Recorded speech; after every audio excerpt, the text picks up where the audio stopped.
ya, Semeru.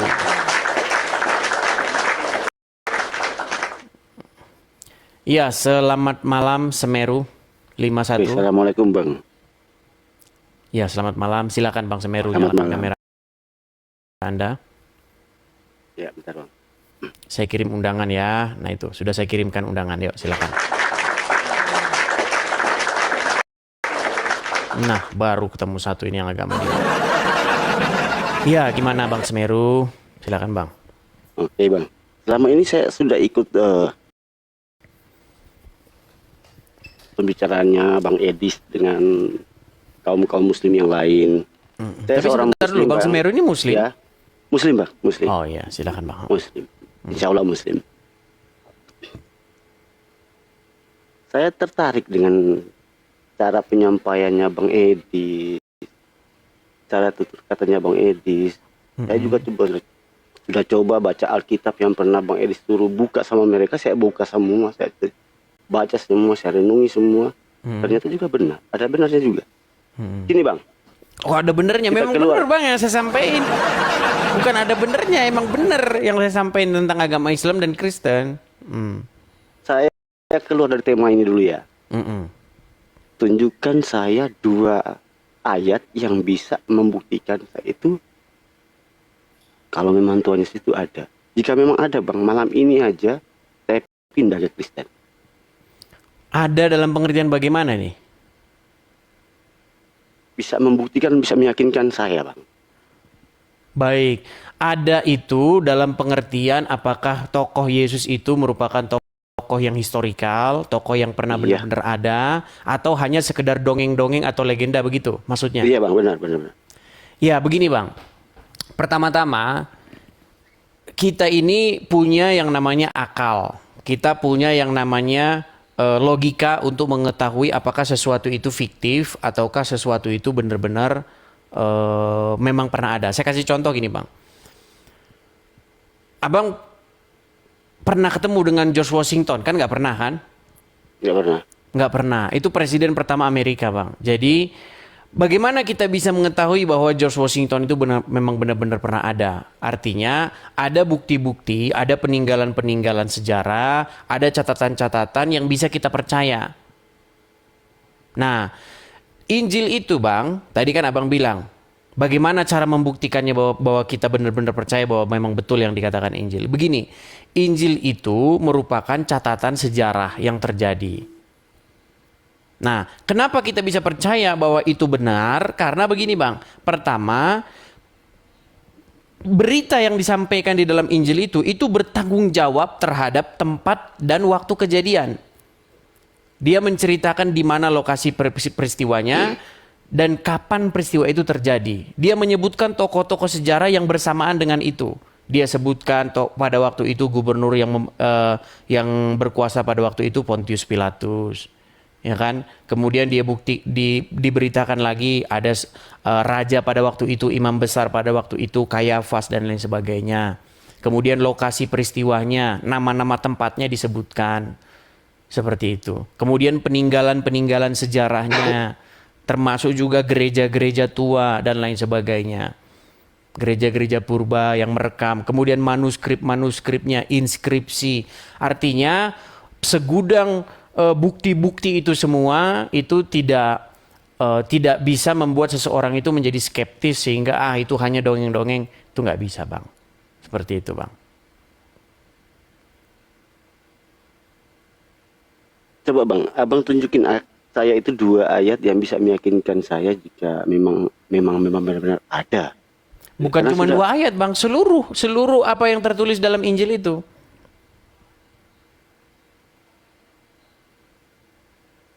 sepertinya apa Bang?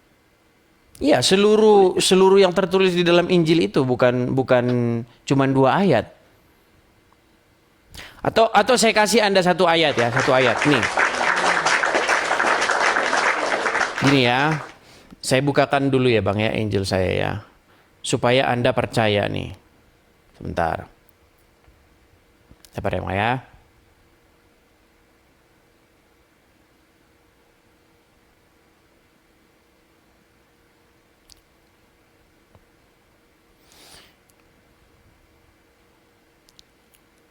Sabar ya Bang ya.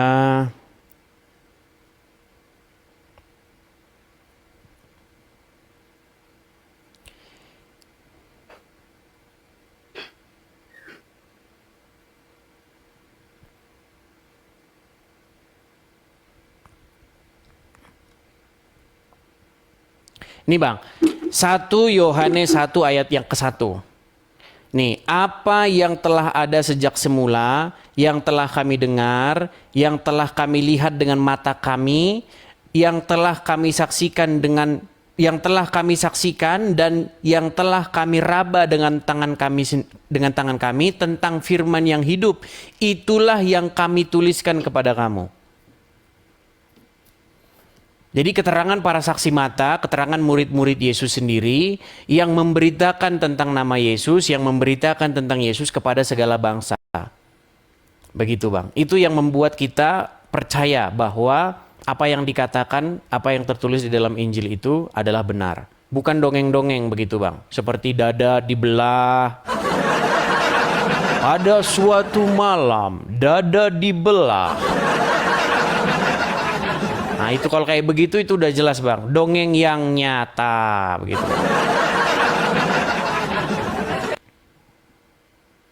Seperti itu Bang. Biasanya Bang, dongeng-dongeng itu dia tidak menyebutkan kapan peristiwa itu terjadi dan di mana peristiwa itu terjadi. Saya kasih contoh gini Bang. Kita ini kan dulu pernah sekolah kan. Waktu zaman-zaman sekolah dulu Bang, Abang pernah dengar nggak cerita kancil mencuri timun? Iya. Nah, coba waktu Anda baca kancil mencuri timun itu, kejadiannya itu di mana? Di mana itu TKP ketika peristiwa itu terjadi? Apakah dia di Sungai Mahakam kah? Atau di Pulau Halmahera kah? Atau di mana? Nggak ada. Kemudian kapan waktu kejadiannya? Apakah tanggal 17 Agustus 1945 atau kapan? Tidak jelas. Nah biasanya dongeng-dongeng atau cerita-cerita fantasi atau cerita-cerita fiksi itu tidak menyebutkan salah satu maupun kedua-duanya. Contoh misalnya Malin Kundang. Malin Kundang memang kita tahu cerita itu backgroundnya terjadi di Sumatera Barat. Tapi tahun berapa? Kapan? Pada masa pemerintahan siapa? Itu nggak jelas begitu karena memang dongeng. Karena memang penulis itu dia memang tahu bahwa itu peristiwa nggak pernah terjadi gitu loh. Makanya dia tidak menyebutkan di mana kejadiannya dan kapan waktu kejadiannya. Nah, ketika kita baca Injil, Bang, di dalam Injil itu disebutkan pada waktu itu seluruh tanah Yudea, begitu kan? Di provinsi Yudea. Gubernur pada waktu itu yang memerintah adalah Pontius Pilatus. Semua tokoh-tokoh itu yang disebutkan itu tokoh-tokoh memang benar-benar ada begitu. Ya kan? Siapa imam besar yang berkuasa pada waktu itu? Disebutkan, ya. Bukti-bukti tertulisnya seperti surat-surat Rasul Paulus kepada jemaat di sini, surat Rasul Paulus kepada itu ada bukti-bukti sejarahnya. Manuskrip-manuskripnya masih bisa kita masih bisa kita dapatkan. Nah, sementara Abang sebagai muslim nih, saya sudah pernah men-challenge orang-orang Islam.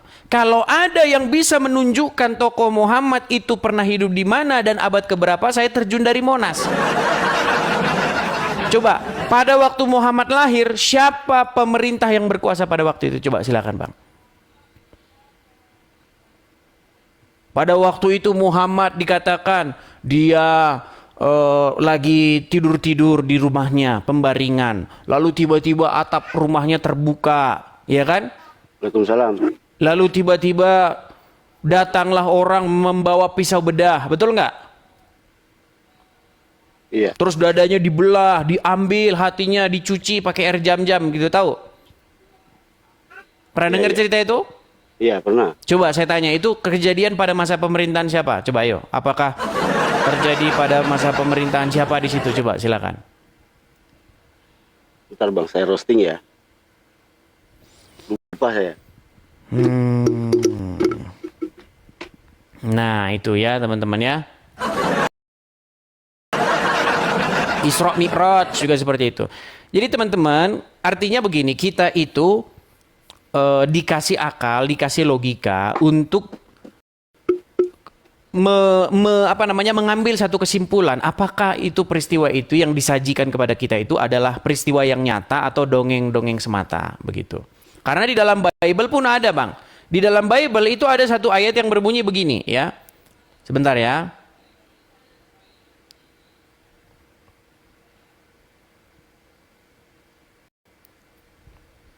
Di dalam Bible itu ada satu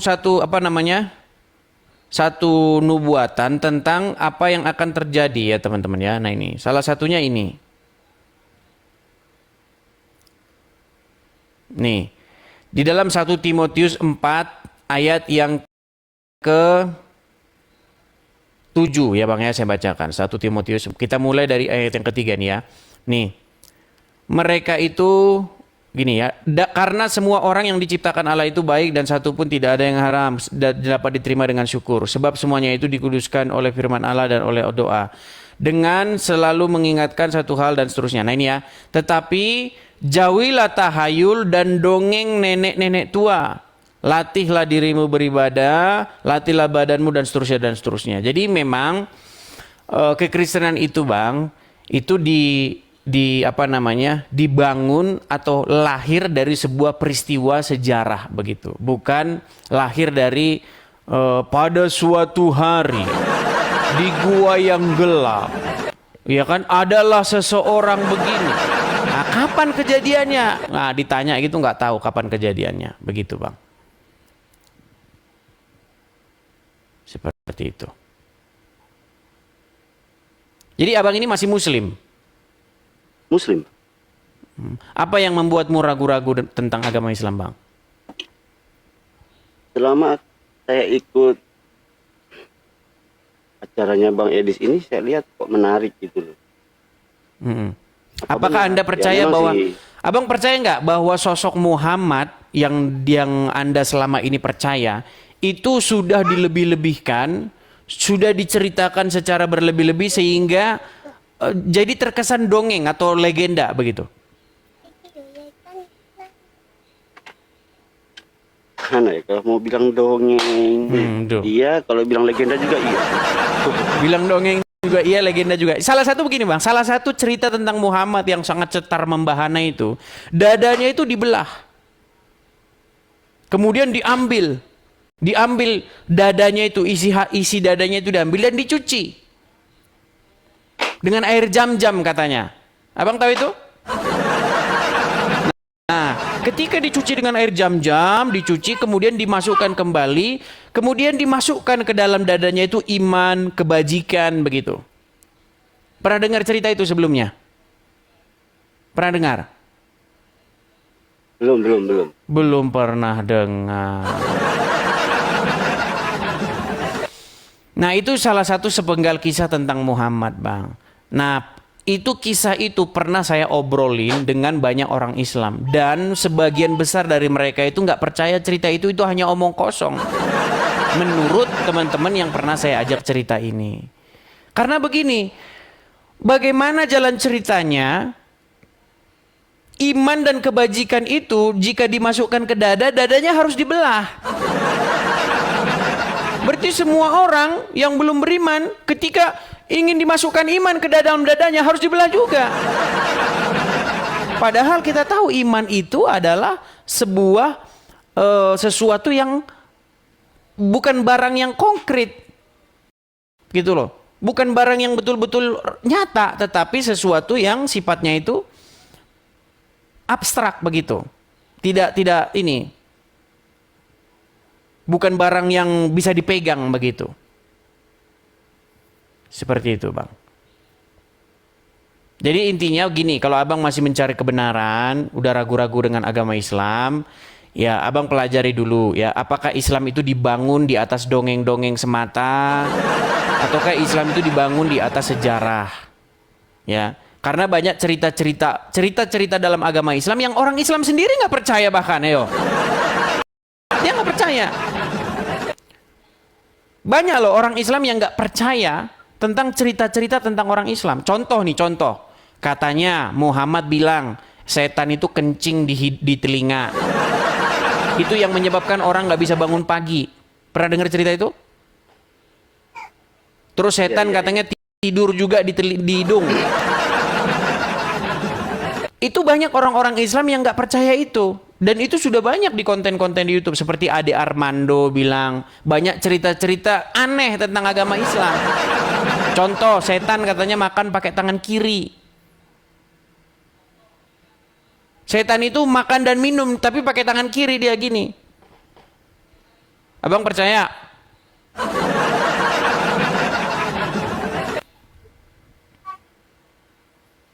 Begitu. Oke lah bang, intinya kalau abang masih mencari. Ini bang, Matius 5 ayat 3 ini saya kurang paham. Maksudnya apa ini? Apa itu bunyinya? Coba dibacakan. Maka datanglah kepadanya penduduk dari Yerusalem, dari seluruh Yudea, dan dari seluruh daerah sekitar Yordan. Ini apakah mereka ini berlain agama dengan agama Kristen, kok sudah datang ke sana gitu maksudnya? Iya, pada waktu itu begini bang, Yesus itu pada waktu itu adalah sebuah tokoh yang sangat fenomenal. Dia menyembuhkan banyak orang, dia mengajar dengan kuasa, tidak seperti ahli-ahli Taurat atau ahli-ahli agama orang Yahudi. Sehingga banyak orang tertarik mendengar ajaran Yesus seperti itu. Makanya baca saja bang, dibaca saja Injil itu ya dari Matius sampai Yohanes, teman. Abang baca sampai selesai. Nanti kalau abang kurang paham atau tidak punya pertanyaan-pertanyaan boleh. Tapi dibaca dulu. Jangan belum dibaca tapi udah nanya-nanya. Baca dulu sampai selesai. Begitu. Seperti itu, Bang.